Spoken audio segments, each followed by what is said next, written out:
Alright guys, Revolve Rustler here, and today is a very special video. It's the first episode in a new series that I'm going to start, and I'm going to try and fully go through. This is a series I've actually been wanting to do for a while, and it's what I'm very interested in. And what I want to do, I'm not going to tell you, well, you know what the series is going to be from the title of the video, but what I would like is, after this episode, I would like you to give me some feedback. I would like you to put give me your feedback in the comments. I would like you to know if it was too long, if I didn't go in depth enough, if the choices weren't detailed good enough. I think the choices I'm picking are pretty good.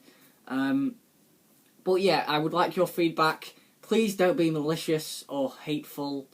I would like feedback. Be harsh, but don't be too harsh. Don't be, oh, this guy's an idiot. Don't be something like that. Be critical. Be very, analyse what I'm saying, not the person I am for saying something, okay? I'm not a Nazi, I'm not a villain.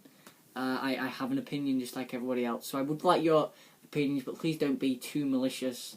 I don't particularly want, 7 comments that all say, oh, this guy's an idiot. I would like you to be quite honest, but don't go into, starting attacking me, please. I'm not saying anybody already is, I'm just, I would like, because I want my viewers to be happy with the product I'm doing.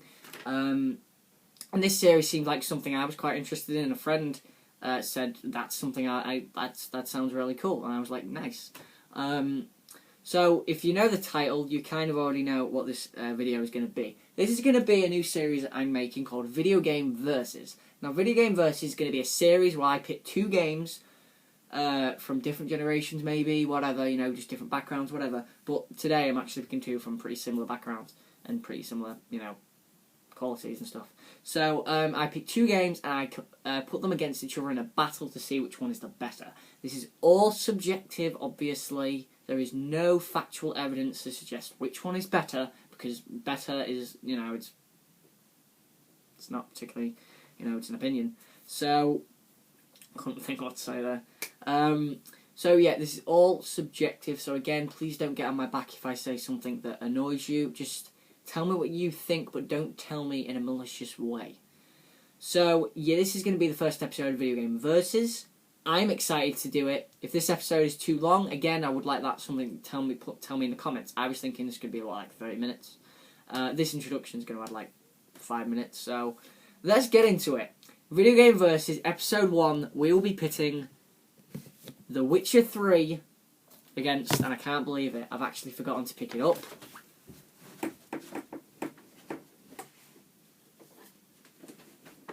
Honestly. Preparation, guys. Preparation. Fallout 4. So it's going to be The Witcher 3 against Fallout 4. Is it a mismatch? Maybe so. But here we have two of the best games of 2015, in my opinion. The two best RPGs of 2015. And which one is better? Well, we're going to find out. So how I'm going to do Videogame Versus, and I'm going to split it up into 5 categories. Those categories are going to be story, gameplay, presentation, value, and then the last category is going to be where I pick one aspect from each game and put them against each other. Now that's one that I thought was actually very interesting, because that's quite personal. So I'm going to pick my favourite thing from each game that really sticks out, and I'm going to put those against each other. Okay, so The Witcher 3 versus Fallout 4, Videogame Versus episode 1. So we will start with the story, and we will start with Fallout 4's story. So Fallout 4's story starts out with you leaving Vault 111. 111? Yeah, 111. And going into the Commonwealth. And for a story that starts out quite small, and it's just a trial of you trying to find your son after, the murder of your wife, it becomes so much more than that. It becomes a story about control of the Commonwealth. There's all these different factions, start wanting to control the Commonwealth, and you join one, that's gonna affect your reputation with another. And I liked that about Fallout 4. It had that very, consequence aspect to it. Another good thing about the story which I particularly liked were the companions. I think the companions add a lot of the different dynamics. So you have, say, Piper, who is very anti-Institute, and then you have, say, Deacon, who is very pro-synth. so you kind of have two clashing personalities. It would have been nicer if I could have more than one at once to have those clashing personalities be seen more, but it's interesting to go back and look at dialogue and how dialogue would have changed if I had, say, Deacon or Piper. And the companions are all, there's some better ones, there are ones that are better than others. Piper, Nick Valentine, I think Strong was a pretty interesting one. Deacon's a pretty decent one. The better ones, Codsworth's a really good one. There are ones that stand out. Those are the ones I'd pick definitely. Another thing I think about when I think... Oh, Paladin Dance as well. The story as well has some nice plot twists. I think that the revelation about your son, which I'm not going to spoil here, is a very interesting plot twist that I didn't see coming, so I have to give it a lot of credit. And that does create sort of a good thing about... there's a good plot twist as well with Paladin Dance in the Brotherhood. I liked that plot twist. I think that was very well executed. The plot twists are very good. That's one of the highlights, I think, of the story for me. Each faction, as well, is something I probably should have mentioned, has their own real reasons to side with them. So the Railroad is a faction you'd want to side with just because of morality. These people, these synths, are being destroyed for no reason other than the fact that they have been created. They are artificial. And there's that morality aspect to it. For the Brotherhood, it's all about restoring prestige to the Commonwealth. There's another reason for them. The Institute have quite a tempting reason for them, which is, I'm not going to spoil again. It's very good. It's a very good reason. And there's the Minutemen, who are sort of like the guys who everybody should join, really, because the Minutemen are just like the pure good guys. There's nothing really wrong with the Minutemen. They're the only one really who are so black and white. They are just the good guys, whereas everybody else, you can see why they're not the good guys to an extent. What else is there about Faultful Story? I guess I should just wrap up Faultful Story, really. Sorry, I had to plan this. I'm just going to go quickly off topic here. I did have to plan all this. In future episodes, if I redo this, if I do another episode on this sort of thing, I will be discussing more. I will know more, so I'll prepare more, but this is just a rough... I want to see if people enjoy this. If you enjoy this, then great, and I'm going to keep doing it. But if nobody does, and I don't get enough views, and I don't get any comments or feedback or anything, then I'll probably just leave it. Even though it is a series I think I will definitely enjoy doing. So, back on Faultful Story. And considering I went off topic, that might represent the issue with Faultful Story, really. It's a good story. It is probably the best story Bethesda have ever done. But it's not a classic. It doesn't stand out in terms of an RPG story, but it does stand out in terms of Bethesda stories. But when I look at Bethesda stories, none of them are particularly great. I think Oblivion's is pretty good as well. But Skyrim's is kind of lacking. Fallout 3's and Fallout New Vegas. New Vegas was actually Obsidian. But those games are kind of lacking. So while the story is good and I like it, and I like the companions and stuff, it's not a classic. Witcher 3, on the other hand, is. Witcher 3 story is fantastic. It's got so many turning points, and it blows Fallout 4 story out of the water. Fallout 4 story, it doesn't exist in comparison. Witcher 3, I mean, the characters, if we just discuss the characters, you can't have companions in Witcher 3, but the characters surrounding Geralt, who is an amazing character in himself, one of the best characters of 2015, are so amazing. You have Yennefer, Geralt's, lover, and, there's a very nice story arc with her and Geralt about, does Geralt really love her? Does Yennefer really love Geralt? And there's some great quests about that. There's Triss Marigold, who is... Sorry, I just dropped the paper. There's Triss Marigold, who is another ex-lover of Geralt's, and there's that whole story arc that plays out. There's Dandelion, Zoltan, Ciri is... Ciri's such an amazing character. I would love to see Ciri in a spin-off game of Witcher, actually, now I think about it. Ciri is an absolute... She is a absolute god. She's a hardcore chick, seriously. Another thing I noticed about Witcher 3's story, I mean, but it is literally, I did put this in my notes, it is one of the best stories I've played in an RPG. It really is. It has so much to it. There aren't as many plot twists. It's more straight shooting than Fallout 4, which does have these plot twists, which are good in Fallout 4. But what Witcher 3 does have is pure emotion, and I believe I did mention this. Does Witcher 3, I actually just noted how, I actually just read how Witcher 3 is adapted from a book. Does that give it extra points in my mind? If it's adapted well, and it seemed to be adapted pretty well because it was pretty emotional in the segments it needed to be. And going to the emotion thing, there are some very good emotional payoff moments. There was one particular one with a song. A song made me cry in Witcher 3. The endings are all great. There's different endings, which blow Fallout 4's ending out of the water completely, because Fallout 4's ending is very copy-paste. That's the word. That's the phrase I'm looking for. But yeah, Witcher 3's story is absolutely incredible. It is by far better than Fallout 4, and that is why Witcher 3 goes 1-0. So this is going to be on a 5-point system. I have sort of worked out so that it does work out equally, to a degree anyway. So Witcher 3 goes 1 up. We move on to the gameplay. So looking at Witcher 3's gameplay first, because, you know, Witcher 3 came last time, we're going to look at a few great things. Firstly, the level up system. It's very in-depth. There's mutagens. You pick different stats from different skill trees, so it's kind of like a generic RPG system, but there's more to it because there's all these like mutagens and stuff. Even though there are a few perks that didn't seem particularly necessary, and I would say in terms of level up system, it does have the edge over Fallout 4, because Fallout 4 is a lot more streamlined because it's more of a first person shooter than an RPG, but it is still an RPG, so don't worry if you're going to play Fallout, it is still an RPG. But yeah, I think that was a really cool level up system. I've got to give them points there. Another thing is the awesome and fantastic alchemy system, which really sticks out. The whole crafting system of anything really in the game is pretty good. Especially armour, because you actually have to go to a blacksmith to make the armour, which is annoying because you can't do it yourself, but it's appropriate and thematic. So, you know, it makes sense. Geralt is just a witcher. He can't make armour. The combat's very dynamic with the different swordplay. It's not as dynamic as Fallout, which is one of the big things I think Fallout does have over Witcher 3 in terms of combat. But it's good dynamic. You've got 2 different swords, you've got a crossbow, you've got signs, you've got 5 different signs, I think. Or 6, one of them. I'll have to remember.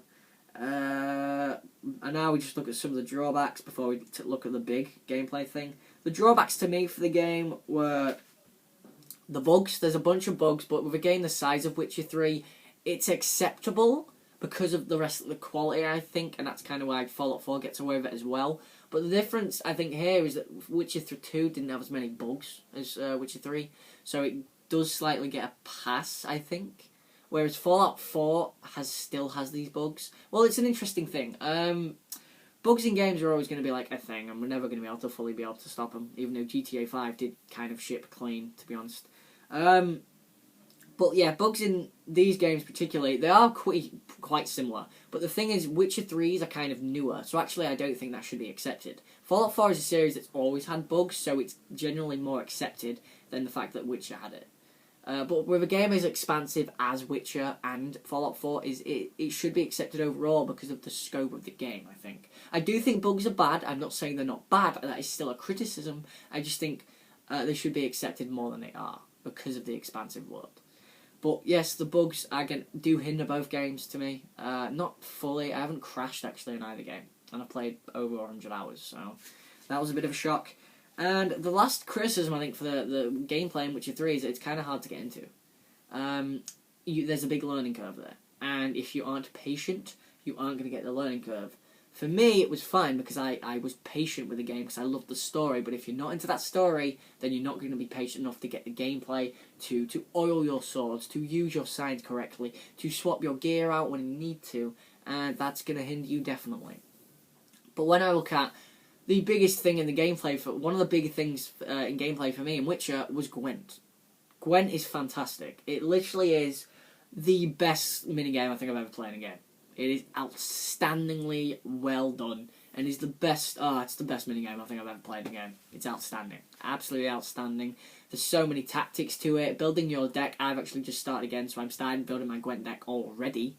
Building your Gwent deck, collecting hero cards like Ciri, Geralt, Triss, Yennefer, you know, and then you got like decoys and weather cards and Commander's Horns to improve the stats of your row. Stuff like that just make Gwent, it's so good. It is so good, and that is a big plus for Witcher 3 in my opinion. So when we look at Fallout 4's gameplay in comparison, the biggest thing Fallout 4 has over it is the dynamicness. I think Fallout 4 is just so wacky and different, There aren't many games like Fallout 4. There aren't many games like the Fallout series. It is so different from other RPGs because of how wacky and different it can get. You can, just be randomly shooting a guy in the head with a shotgun, then you just change to a boxing glove and start punching him in the head. Why not? That's what you do in Fallout. When I played Fallout, I literally just felt like I was in the place that I loved. And you get in that zone in Fallout and you absolutely love it. The world, the Commonwealth is such a gratifyingly and grippingly beautiful place. There's so much colour to it, really, as well. That's something I actually noticed. So yeah, great world. It's easy to get into, which is a big plus over Witcher 3, I think. The various side quests are very good, even though there are a few off ones. I do think Witcher has the edge in terms of side quests and main quests, as I said. The bugs and glitches I've already mentioned. And the two biggest points for me in Fallout 4 were the crafting system, which is immense in every scope. In terms of creating bases, it's a little bit finicky and it takes a bit of time to get used to. But once you do, you can make some pretty impressive things. But it's the weapon and armour customization that really got me. The fact that everything in the world is usable, that's such a different thing. We haven't really seen that in many games, and I can't actually think of one that comes to mind where you can use every available item. You can pick up clipboards and you can use them for wood, pencils as lead, you can pick up fans and use gears and screws and stuff, and that is an absolutely big plus for Fallout 4. And in the end, I gave the point for gameplay to Fallout 4. I think the dynamic combat really does put it over Witcher in that regard, which means, and the incredible crafting system, just put it over, the Gwent, the world of Witcher, and that is why it is now 1-1. Witcher 3 1, Fallout 4 1. Oh, yeah, okay. Sorry.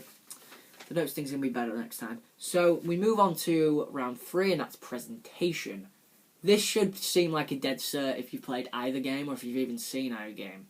Sound design and graphics, by the way, in presentation. I look at both, not just graphics. Sound design is pretty even. I think the voice acting is better in Witcher 3. I think it's very emotional. It gives the impact it needs to. But the voice acting in Fallout is still good. It's just not as good as Witcher 3's. In terms of gun sound and weapon sound and stuff like that, that's very solid as well. In both games, the sword play and stuff in Witcher sounds very good. The soundtracks are incredible. I think that Fallout 4's is slightly worse, again, because a lot of songs are repeated from Fallout 3 and there isn't enough new stuff. Whereas Witcher 3's is outstanding in every word. It's orchestral, it's beautiful, it's harmonious, and does exactly what it needs to, and it builds you up for those big moments in the game. And that's sound design for you. Now we move on to graphics, and this is very one-sided. Fallout 4's graphics are old. They are very old. They are 7th gen graphics. They are slightly better than Skyrim's. And Witcher 3's graphics are some of the very best graphics you can find. So this is a very easy point. I mean, Witcher kind of dominated the sound design thing as well, in all honesty. So this point goes to Witcher 3. It is 2-1 to Witcher 3. Value.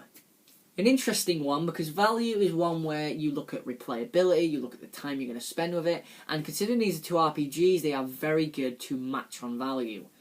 Now, on value alone, I spent, I think, 60 hours in Witcher 3, even though I have restarted it, and I spent around 60 hours in Fallout 4.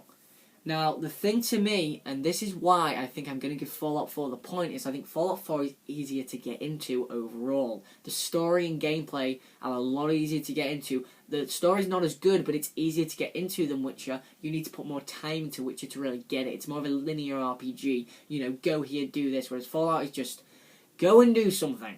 And that, I'm not saying either the method is bad, I just think Fallout 4 exceeds in its method slightly more than Witcher's in terms of drawing a crowd. Witcher 3 does it very well in terms of it's got this audience and they're going to go for it, and I'm one of those audience because I don't care, I'll play both. But this point is going to go to Fallout 4 just because of how accessible it is. Anyone can play Fallout 4, whereas Witcher 3 again is more of a niche audience. I'm in that audience, but it is a more niche audience. So that means it is 2 apiece. Witcher 3 The Wild Hunt 2, Fallout 4 2, which leads us on to the last category, which is, sorry, I forgot what it is. Oh, it's when I choose one point, when I choose one thing. that stands out. Okay, so one thing that stands out, I picked from... So this is the part where it is basically subjective, and this is my full-on opinion. So, I picked, from Witcher 3, I picked Gwent, and that is going to go against Fallout 4's crafting. Specifically the customization. So I've already talked about these a lot in the gameplay one, so I'll just briefly go over them. Gwent's great, the crafting's great, but which one did I prefer? I would say in terms of crafting, the issue with crafting that stuck out to me was that I could get most of the weapons in the world. I didn't have to craft stuff for around 10 hours, really. I just picked up these really good weapons and then just used them. But when you do get into the crafting, it is incredible. And Gwent, on the other hand, when the criticism of Gwent really is that not many people are even going to use Gwent. Gwent is quite small. Even though it's this incredible thing, it's quite a small thing. That people are barely even going to touch and notice, to be honest. And it does take quite a bit of mastering. And time and effort. But, in the end, when I look at both, which one did I prefer? While the crafting system in Fallout 4 is amazing, I'm going to go with Gwent, because Gwent I've put literally so many hours into. Gwent is incredible. I literally built my deck up, I built it up to the point where I was unbeatable, and that is why Gwent wins the point, which means that Witcher 3 takes it 3-2 over Fallout 4. So guys, what did you think? This has been my first episode of Video Game Versus. The Witcher 3 Wild Hunt takes it 3-2 over Fallout 4. Please like, comment, and subscribe. I want to see what you thought of this episode. Do you like this series? Because I actually enjoy it. I think this is a cool series. I want you to tell me what you think. One more message before I go. Kevin Owen's shirt reminded me TLC is on Sunday, so I'll be predicting it probably Friday. I also have a PS4 episode, PS4 collection video coming up, which I'll do sometime in the near future when I get my Star Wars Battlefront back. I'm Revolver Ocelot, and I hope you enjoyed Video Game Versus 1.